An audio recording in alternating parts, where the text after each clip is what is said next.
nós temos vindo a falar sobre a vida de José. Quem é que está lembrado? E temos dado o título do sonho ao destino.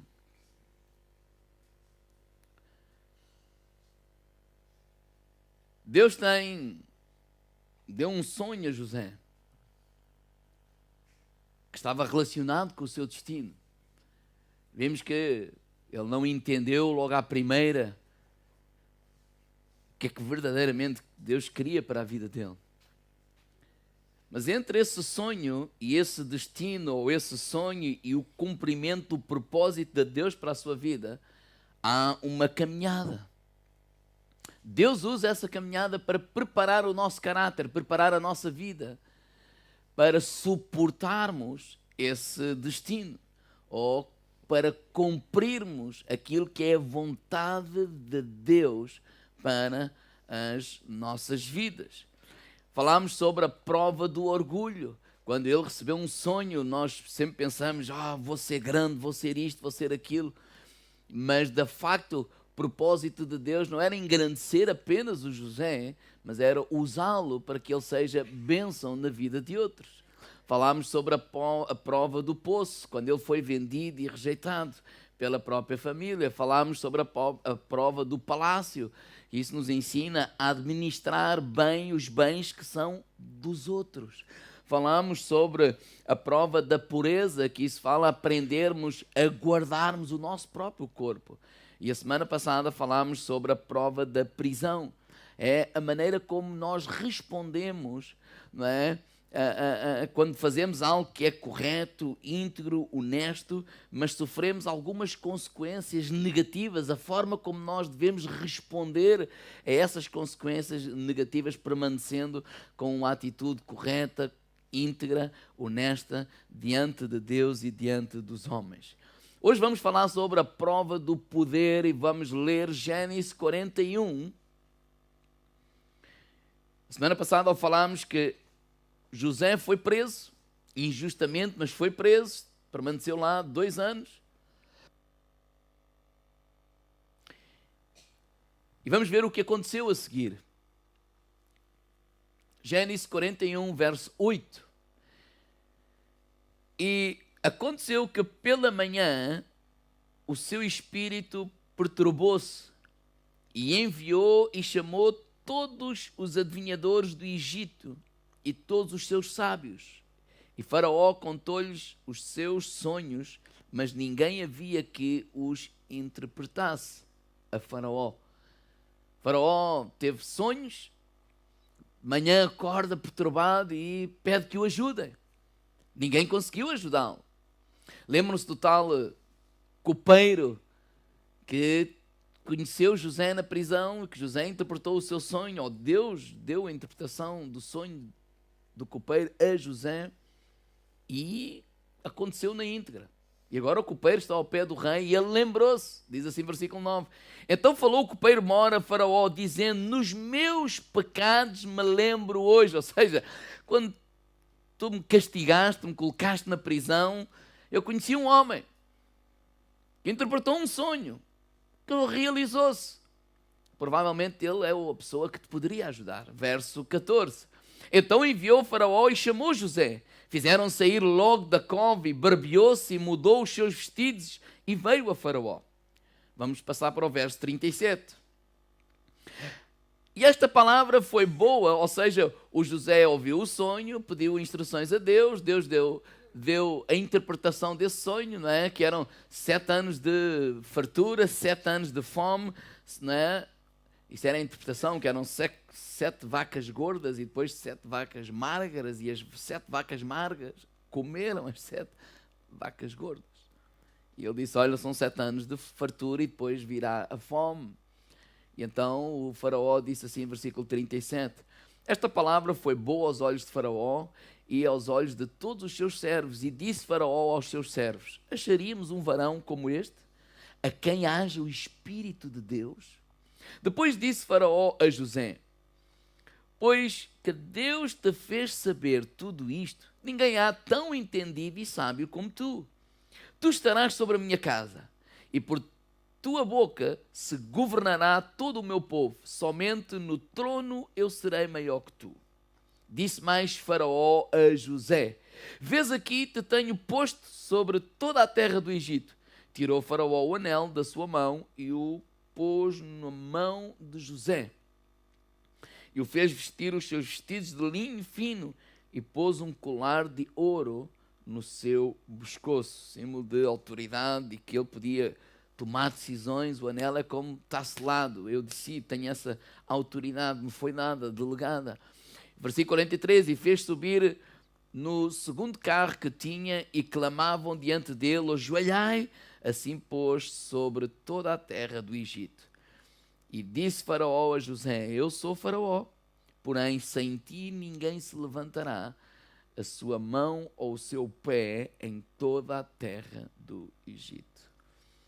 Senhor, que tu nos conduzas nesta manhã, Senhor. Faz-me falar pelos teus oráculos e que o teu Espírito fale aos nossos corações, Senhor. Que eu possa ser sensível à tua voz e que, acima de tudo, sejas tu a falar a cada um de nós e ajuda-nos a viver à altura da tua palavra, Deus. Em nome de Jesus. Amém. Amém. Este José é caso para dizer quem te viu e quem te vê. Do menino mimado ao bonito, ao predileto da família, a rejeitado, a escravo, a prisioneiro, e agora de repente há um convite para ele ser o número 2 de toda a terra do Egito. Na verdade era o número 1. O número 1 era o Faraó, mas ele é que punha e despunha, nada acontecia se não fosse o José a falar. Ele tinha essa autoridade. A prova do poder acontece quando começamos a entrar no destino de Deus para as nossas vidas, quando começamos a cumprir o propósito de Deus para as nossas vidas. Isto aconteceu quando ele tinha mais ou menos cerca de 30 anos. Aos 17 ele teve o sonho. Há uma caminhada até aos 30, e aos 30 ele começa a entrar naquilo que é o propósito, naquilo para o qual Deus o tinha preparado para aquele momento, para aquela fase da sua vida. E a primeira coisa que eu quero transmitir aos irmãos é que, independentemente, quando nós estamos na caminhada, ou seja, cumprindo a vontade de Deus, na vontade de Deus, obedecendo a Deus, ainda assim, digo ao irmão lá, temos provas. Temos testes.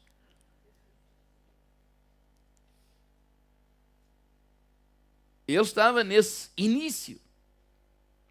Então, a prova do poder é a primeira prova quando começamos a entrar no propósito de Deus para as nossas vidas. De um dia para o outro, José, num dia acorda na prisão, não é? E no outro dia ele acorda no palácio. Porque no dia que acordou na prisão, o chamaram, ele vai adiante de Faraó, há lá toda uma conversa, há sonhos, há interpretação, há Deus a ajudá-lo, e há um convite, e nesse mesmo dia ele dorme no palácio, e no outro dia ele acorda no palácio, e agora não é mais preso, ele manda nos presos, ele manda em tudo a terra do Egito. E as promoções às vezes são assim, acontecem assim de um dia para o outro. As coisas acontecem. A prova do orgulho é como respondemos ao sonho. Quando Deus nos dá um sonho e diz, olha, e nós se calhar idealizamos desta ou daquela forma, e temos que lidar com o orgulho, temos que vencer essa prova. E a prova do poder é como respondemos ao destino ou ao propósito de Deus para a nossa vida. Qual é a nossa atitude quando começamos a entrar naquilo que é a vontade e o propósito e o plano de Deus? Porque mesmo no êxito, mesmo no sucesso, mesmo quando as coisas estão bem, há provas que nós temos que vencer. Há atitudes corretas que nós temos que permanecer. Porque muitas vezes eu tenho visto que quando as pessoas parece que são promovidas, quando parece que são elevadas a cargos de maior autoridade, de maior responsabilidade, porque eu estou a usar a palavra poder, mas isso significa, ou é sinónimo também de autoridade, de responsabilidade, uma série de coisas. Às vezes as pessoas perdem-se. Parece que ficam tipo envaidecidas com aquilo que está a acontecer. Então, a mensagem de hoje tem 3 perguntas e 3 respostas muito simples. Primeira pergunta, de onde vem o poder? Salmo 62, verso 11, diz assim: uma coisa disse Deus, duas vezes a ouvi, que o poder pertence a Deus. Pertence a Deus. Pertence a quem? A Deus. De outra maneira, o apóstolo Paulo, em Romanos capítulo 13, verso 1, diz assim: pois não há autoridade que não venha de Deus. As suas autoridades que há foram ordenadas por Deus. Vem de Deus. Por exemplo, há uma passagem que eu me abençoo imenso, quando Jesus está perante Pilatos, e Pilatos diz assim, em João 19, 10, ele diz assim, disse-lhe, pois, Pilatos a Jesus, não me falas a mim, quer dizer, não dizes nada, não te justificas, não abres a boca, não sabes que eu tenho poder para te crucificar e tenho poder para te soltar? Eu tenho isso. E Jesus simplesmente diz no versículo 11, nenhum poder terias contra mim se de cima não te fosse dado. Quando José recebe o sonho, 13 anos antes, provavelmente ele tinha esta atitude, eu vou chegar lá. As outras pessoas, e na verdade foi o sonho que ele teve, não é? Os pais, os irmãos, todos iam se vergar a ele. Eu vou chegar a um lugar de poder, onde as pessoas vão se dobrar, onde as pessoas vão obedecer. Eu vou ser maior. Mas depois de ele ter passado por toda esta caminhada, de ser rejeitado, estar no poço, estar na prisão, de ser escravo na casa de Potifar, de parar na prisão, etc., de passar lá pelo menos 2 anos, mas quando ele chega ao lugar onde chega, ele sabe, se eu estou onde estou, a Deus toda a glória. É Deus que nos coloca aqui. É Deus que nos traz até aqui. Às vezes nós temos esta atitude, não, é o nosso trabalho. Se eu não me trabalho, eu tenho o que tenho, eu cheguei onde cheguei, é o meu trabalho, é a minha força, é a minha capacidade, é isto, é aquilo ou aquilo outro. Mas a lição que nós aprendemos é que tudo vem de Deus. Se estou onde estou, se tenho o que tenho, a Deus. Nós devemos de dizer, Deus, obrigado, Senhor. Se eu hoje estou onde estou, é por causa da Tua graça, é por causa da Tua misericórdia, é por causa da Tua mão, é por causa da Tua bênção, é por causa da Tua boa bondade sobre a minha vida. Ele sabia que depois de ter vivido todas estas experiências que ele viveu e que nós temos analisado, ele nunca chegaria onde estava se não fosse Deus. E agora que ele chegou, ele não mais tem esta ideia quando tinha 17 anos. Eu não cheguei aqui apenas para os outros se vergarem. Eu não cheguei aqui apenas para... Não. Ele agora tem uma atitude diferente. Ele agora tem um pensamento diferente. Ele agora, Deus me coloca aqui, ou me colocou aqui, não por causa de mim, mas por causa dos outros, porque Deus ama os outros e quer abençoar os outros, e eu estou aqui não para tirar vantagem para mim, mas para ser bênção para a vida dos outros. Diga, irmão, lá, é de Deus que vem o poder, é Deus que nos coloca lá. Sim, é verdade, temos que trabalhar. Sim, é verdade, temos que nos esforçar. Sim, é verdade, temos que fazer a nossa parte. Lembre-se da primeira lição deste ano. Deus tem a sua parte, nós temos a nossa parte. Digo, irmão, lá, tu tens que fazer a tua parte. Mas foi a bênção de Deus. Lembram-se, na casa de Potifar, Deus era com ele. Na prisão, Deus era com ele.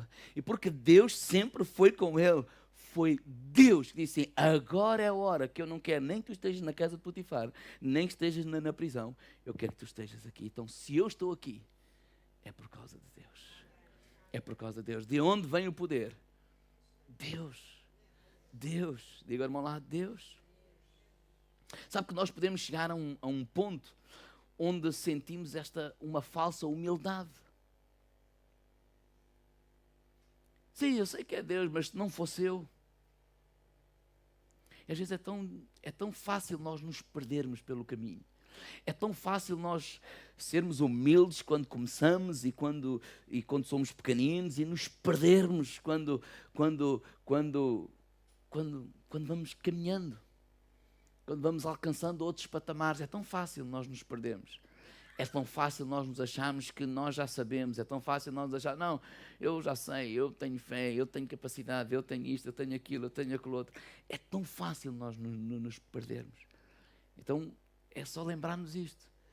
Se estamos onde estamos, Deus, Ele é aquele que nos coloca ou nos tira, seja de onde for, porque o poder vem dEle. Irmãos, este desejo, deixa-me só dizer isto também, este desejo de poder, de onde vem? Eu acredito que vem de Deus. Porque Satanás destruiu este desejo, ou perverteu este desejo, como se ele parecesse um desejo egoísta, como se ele parecesse um desejo egocêntrico, como se ele parecesse um mau desejo. Mas na sua essência, a origem do desejar poder, ou poder neste sentido, crescer, responsabilidade, ter mais, não vem de Satanás, vem de Deus, porque nós fomos criados à imagem e semelhança do Todo-Poderoso Deus. E precisamos entender para que é que serve. Porque também se eu tiver esta atitude de dizer, não, eu não quero ter nada, eu quero ser pobre, eu quero ser pequeno. Nós não conseguimos ajudar ninguém sendo pequeninos. Tu não consegues ajudar ninguém sendo pobre. Tu não consegues ajudar ninguém em certos lugares. Mas à medida que tu cresces e Deus te abençoar, tu podes ser bênção para a vida de outras pessoas. Então isto para dizer que o desejo genuíno de crescer, de ir mais além, eu creio que vem de Deus. Temos que perceber para que é que serve. Ou para Deus nos quer dar para quê? Para sermos bênção para a vida de outras pessoas. E às vezes essa caminhada serve para colocar as prioridades em ordem na nossa vida e percebermos isso mesmo. E serviu para que José crescesse de tal maneira, amadurecesse no seu caráter de tal maneira, que ele já não pensava que os irmãos se iam vergar. Na verdade, mais à frente vamos ver isso, quando eles se vergaram, eles disseram, ei, toca aí a levantar. Nada disso. No entanto, ele quando começou, vocês não vão se vergar a mim. Vamos ver. Mas quando ele chega lá e isso acontece, ei, papai, levanta. Porque foi Deus que me colocou aqui. Eu sou igualzinho a vocês. Só que Deus tinha um propósito. E me trouxe para aqui, adiante de vocês.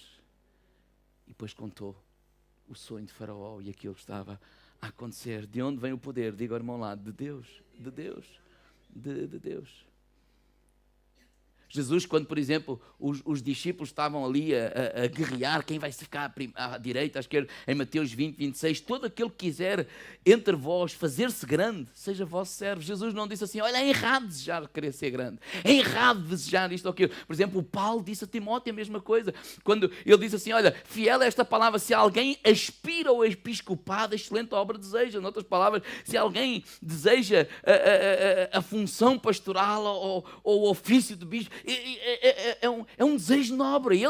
Eles não criticaram, isso está errado, ou tu não deves desejar isso, olha, tu não deves querer, não, mantém-te aí. Não. Ele não disse nada disso. Temos que entender para que é que nós desejamos isso. Porque há razões corretas e há razões erradas. Então, todo o poder vem de Deus. Segunda pergunta. Quem Deus dá o poder? Tiago capítulo 4, verso 10 diz assim, humilhai-vos perante o Senhor e Ele vos exaltará. Na Bíblia para todos diz assim, humilhem-se diante do Senhor e Ele vos há de engrandecer.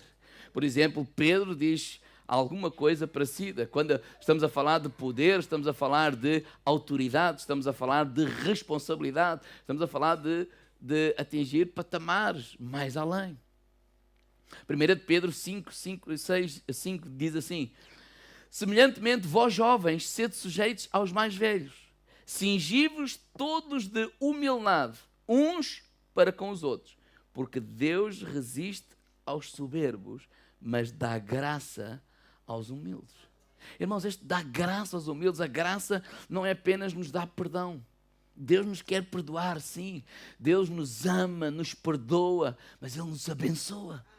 Ele nos quer levar mais além. Ele nos quer levar patamares mais acima. Ele quer nos conceder esse poder. Agora, nós temos que perceber para que serve isso.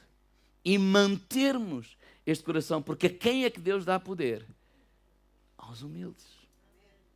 E é interessante constatar como as coisas mudam às vezes, à medida que as pessoas vão crescendo. Aqui entre nós, às vezes, uma coisa tão simples, o pastor convida-me e eu falo por mim, não é, para dar uma palavra. Não, eu não tenho, não, mas pronto, não, mas eu acredito que Deus vai usá-lo e tal, e a pessoa anda a semana toda e eu falo por mim, e assim meio preocupado, ansioso, e o que é que eu vou falar, e ora, e busca a Deus, etc. E com humildade apresenta-se na igreja e apresenta a palavra de Deus com humildade, e toda a gente é abençoada. E a gente sente a presença de Deus, sente a mão de Deus sobre a vida daquela pessoa. E alguém vai ter com ele, normal, olha, o irmão foi uma benção e tal, e isto acontece uma vez, ou duas, ou três, ou seja o que for. E às vezes a pessoa pode, sabe, pensar, pronto, não, claro, eu sou uma benção, claro, eu sei o que é que falo. E começar-se a envaidecer. E começar a pensar que ele já é a última Coca-Cola no deserto, ele já é o super-sumo, Isso pode acontecer em todas as áreas na nossa vida. Quando começamos, há aquele medo, há aquele tal, mas depois nos sentimos confortáveis e achamos, não, claro, eu já virei muito frango. E já isto, e já aquilo, e é tão fácil nós nos perdermos. É tão fácil. E quando a Bíblia diz que Deus resiste aos orgulhosos, não é como uma parede, é como que empurra. A gente quer andar para a frente, ele tipo empurra ali para trás. Tipo, resiste ao orgulho. Eu não sei se já aconteceu, mas uma das coisas que mais me impressionou, ou duas coisas, é a mesma coisa, mas que mais me impressionou até aos dias de hoje. Às vezes pessoas que eu admirava e de certa forma até admiro, mas admirava porque de ouvir e de ser abençoado com as suas pregações e isto e aquilo, e depois quando tive a oportunidade de conhecer as pessoas e de estar com as pessoas, eu pensei para comigo mesmo, não é isto que eu quero. Porque o orgulho é horrível. Estar ao pé de uma pessoa orgulhosa é detestável. Eu não sei se vocês gostam. Mas ele tem a última palavra e ele sabe tudo, ele faz-te sentir cada vez mais pequeno, porque tu dizes qualquer coisa e ele diz logo, como aquele pescador, eu pesquei um peixe assim, eu pesquei assim. Mas por outro lado também já confesso, por exemplo, acho que foi o ano passado, quando fomos a Lisboa ouvir o Eddie Kivitz, alguém que eu ouço há uns anos desta parte, o homem sabe mais num dedo que eu no corpo todo. E aprecia a maneira como ele expõe a palavra de Deus, o que vai buscar, a sabedoria, a bagagem, uma série de coisas.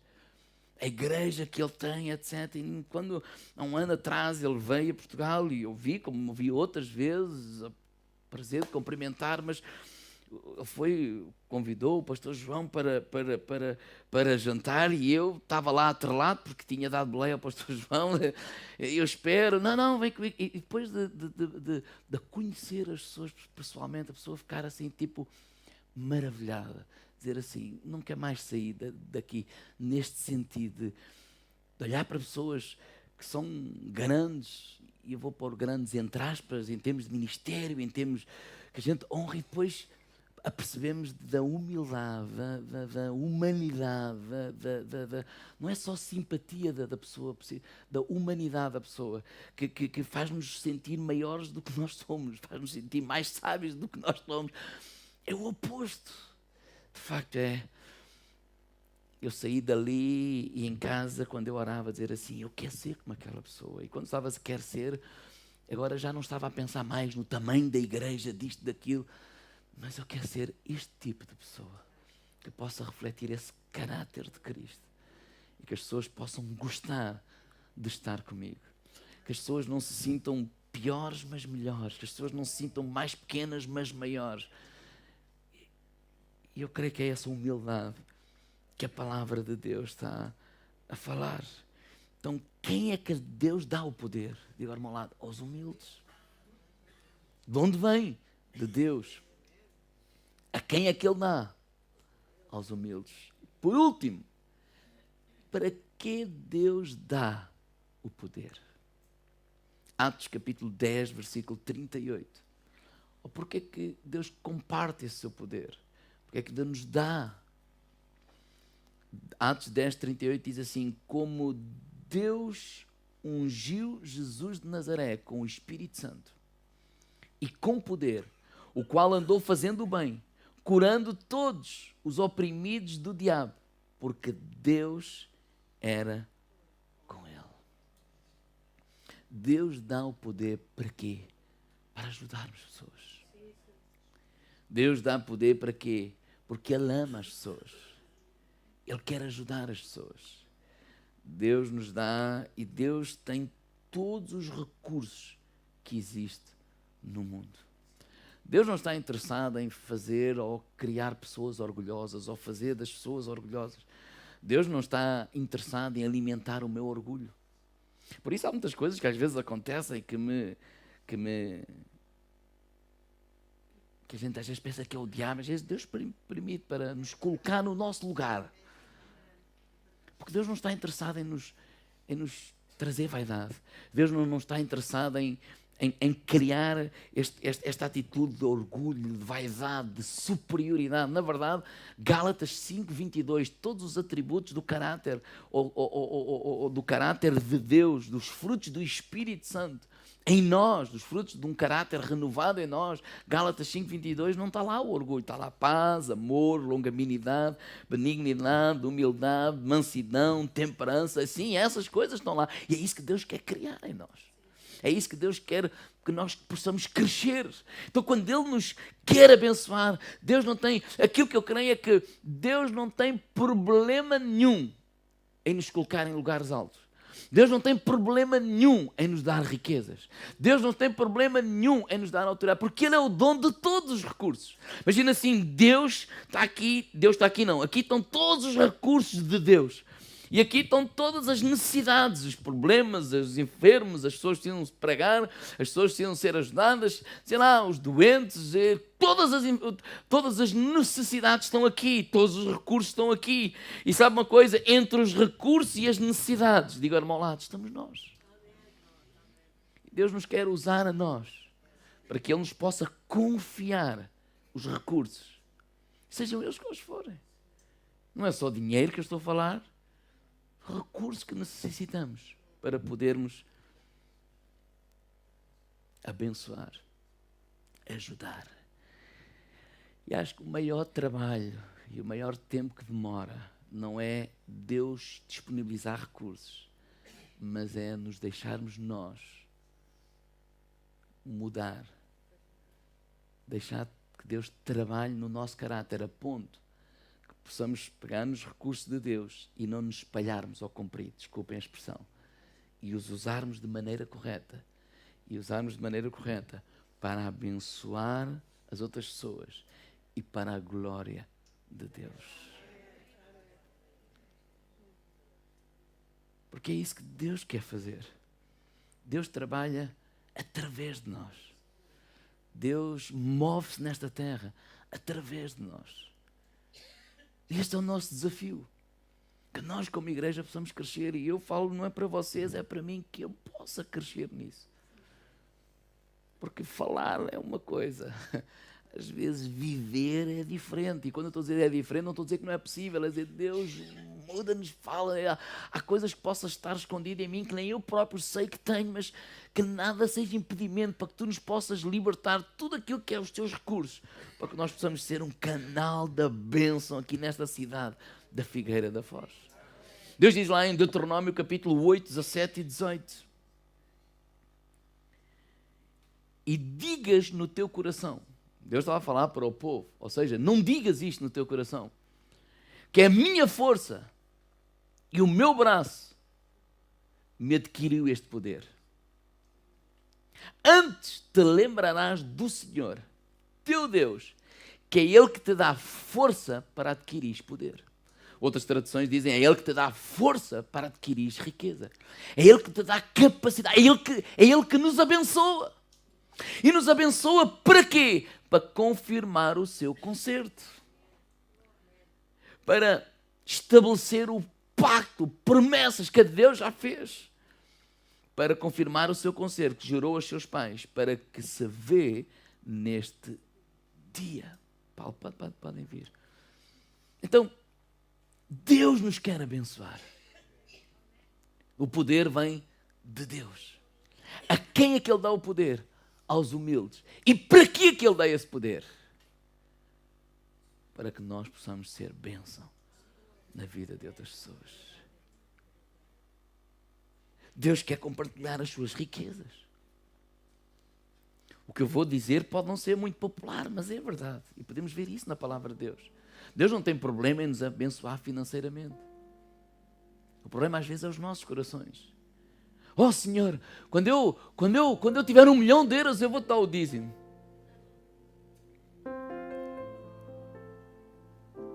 Possamos chegar ao ponto. E não é eu falar o que o pastor diz, não é nada disso. É aquilo que Deus coloca no teu coração e fala. Que Deus querer dar alguma coisa. Não para dar-nos isto ou aquilo, não. Deus pode querer passar alguma coisa para a tua mão. Apenas para tu transferires. Para alguém que Deus te dirija. Eu não estou a dizer que é isso que Deus está a falar hoje. Estou a dizer que Deus quer fazer isso. Apenas sermos um canal. Apenas sermos aquele que leva aquilo que recebeu. Porque o propósito é sermos bênçãos. E foi isso que José fez. Foi isso que José percebeu. Não percebeu logo quando tinha 17 anos. Não percebeu logo quando recebeu aquele sonho. Sim, o sonho tinha a ver com o propósito. Mas ainda estava tipo em código. À medida que ele foi caminhando, é que ele foi decifrando esse código. É que ele foi tirando os olhos dele mesmo, dos meus sonhos, da minha capacidade de ser o maior, de ser isto, ser aquilo. Dizer, Deus, se não foste tu a edificar a casa, é vão trabalhos que edificam. Se não foste tu a guardar a cidade, é vão. Se não foste tu a tirar desta prisão, não é o copeiro, não é o padeiro, não pode fazer nada, que já morreu. Tens de ser tu. E agora que eu saí da prisão, de facto, há um propósito de Deus maior do que a minha própria vida. Há um propósito de Deus para a minha vida maior do que eu próprio. Do que eu mesmo. Porque os meus desejos são legítimos. Claro que sim. Mas Deus quer que nós entendamos qual é o propósito maior que as nossas próprias vidas. Há um propósito de Deus para esta cidade maior que a nossa igreja. Maior que o meu desejo de ver a igreja cheia, de ter isto, ter aquilo, ter aquilo outro. Maior do que nós. E que nós possamos vislumbrar algumas dessas coisas e dizer, Deus, queremos ser aquilo que Tu queres que sejamos. Queremos colocar os nossos sonhos aos Teus pés. Queremos colocar os nossos desejos aos Teus pés. Mas que eu possa ser esse canal de bênção. Porque foi isso que Deus disse a Abraão. Eu vou-te abençoar. Mas tu serás uma bênção. Eu vou-te dar. Mas tu serás uma bênção. Todos nós, de alguma forma, temos poder. Ou deixem-me dizer de outra forma, ou um sinónimo, responsabilidade, autoridade. E a minha oração é que nós possamos caminhar com humildade para com Deus, para com as pessoas, para que Deus nos possa abençoar, para que possamos ser uma bênção na vida das outras pessoas. Nada é por acaso. Aquilo que me tem abençoado, eu próprio meditar, voltar a meditar nesta história, é que nada é por acaso. Todas estas provas servem para eu crescer, para eu amadurecer, para eu tirar os olhos de onde eu tinha no início. Os outros vão se vergar a mim. E se calhar terminar a pensar, eu estou aqui para me vergar aos outros. Vergar no sentido de me dispor, me dar, me abençoar. Porque eu só posso dar aquilo que me for dado. E se eu não tiver nada para dar, eu não posso dar. E se eu não for humilde, eu não vou ter nada para dar. Só vou ter conversa para dar. povo português tem uma expressão muito gira, não é? Cantas bem, mas não me alegras. Se nós, como igreja, não formos humildes, não temos nada para dar a esta cidade.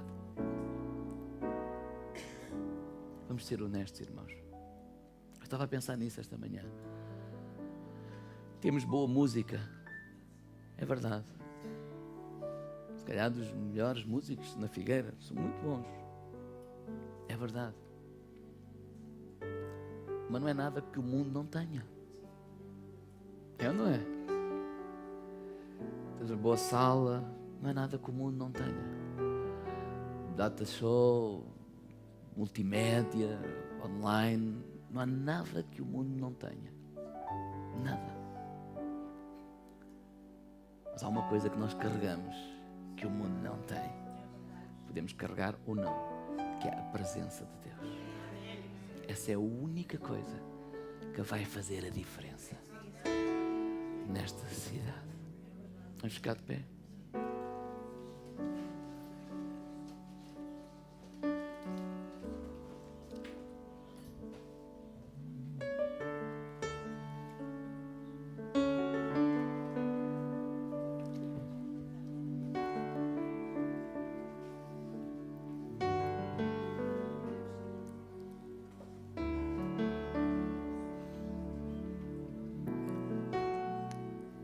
Vivemos num mundo de competição, vivemos num mundo que tenta nos inverter os valores. Parece que aquilo que é certo passa a ser errado e aquilo que é errado passa a ser certo.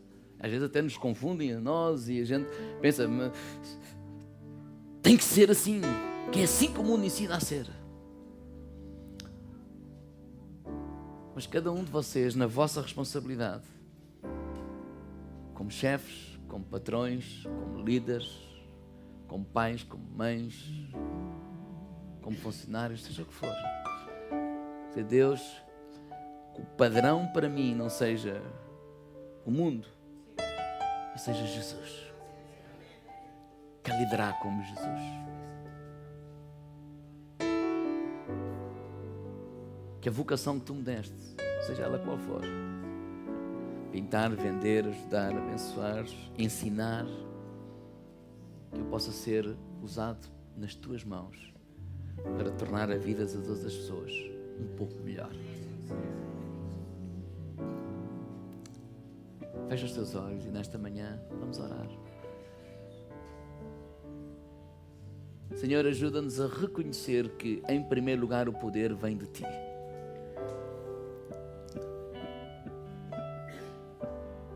Senhor, ajuda-nos a reconhecer que Tu dás a quem é humilde e ajuda-nos a ser humildes. E independentemente da fase onde nós estamos, a permanecer com essa humildade. Que é nada mais, nada menos um reconhecer que foi Deus que abriu esta oportunidade. Foi Deus que me colocou como líder. Foi Deus que me deu a responsabilidade. Assim como foi Deus que colocou como responsável em todo o Egito o José, dentro da minha dimensão, onde eu estou hoje, foi Deus que me colocou. E que em primeiro lugar eu tenho que prestar contas a Deus, com humildade. Que Deus não me colocou ali para tratar mal as pessoas. Deus não me colocou ali para mandar nas pessoas. Deus não me colocou ali